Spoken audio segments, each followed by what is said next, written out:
نہیں فرمائی تھی. لیکن جب انہوں نے بھی قوم عاد جن کی طرف حضرت ہود علیہ السلام کو نبی بنا کر بھیجا گیا تھا، اور قوم سمود جن کی طرف حضرت صالح علیہ السلام کو نبی بنا کر بھیجا گیا تھا، قوم عمالقہ جن کی طرف حضرت شعیب علیہ السلام کو نبی بنا کر بھیجا گیا تھا، یہ تینوں قوموں کا اللہ رب العزت نے یہاں تذکرہ فرمایا. تینوں قوموں پر اللہ رب العزت کا عذاب ہے. اس میں قوم عاد قوم سمود طاقت میں حکومت میں بہت زیادہ تھی، اور قوم شعیب جو تھی، قوم شعیب وہ بڑی تاجر قوم تھی، تجارت والی قوم تھی، وہ تجارت میں بہت ماہر تھی. ان کے بارے میں لکھا ہے کہ وہ تجارت میں اتنی چالاک اور ہوشیار تھی کہ وہ مٹی کو ایسا بنا دیتے تھے جیسا کہ وہ سونا لگتی تھی، اور مٹی کو سونے کے بھاؤ میں بیچ دیتے تھے.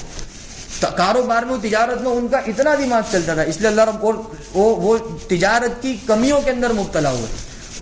تو اللہ نے ان کو حکم دیا کہ بھئی کاروبار کے اندر یہ گڑبڑی مت کرو. حضرت شعیب علیہ السلام نے ان کو سمجھایا لیکن وہ لوگ نہیں مانے، تو پھر اللہ رب العزت کا عذاب ان کے اوپر آیا. اللہ نے قوم شعیب کا تذکرہ فرمایا. پھر یہ تذکرہ ختم ہو کر پھر اللہ رب العزت نے مستقل حضرت یوسف علیہ السلام کا تذکرہ شروع کیا، جو آج کی تراویح میں سورہ یوسف مکمل پڑھی گئی الحمدللہ. انشاءاللہ تعالی آئندہ کل تفسیر میں سورہ یوسف کا مفصل واقعہ انشاءاللہ تعالی تفسیر میں آئے گا. اللہ کرے ہمیں بات سمجھ میں آ جاوے. اور اللہ رب العزت نے جن گناہوں کی وجہ سے پچھلی قوموں کو ہلاک و برباد فرمایا، اللہ رب العزت ان تمام گناہ و نافرمانیوں سے ہماری اور پوری امت مسلمہ کی حفاظت فرمائے. سبحان اللہ.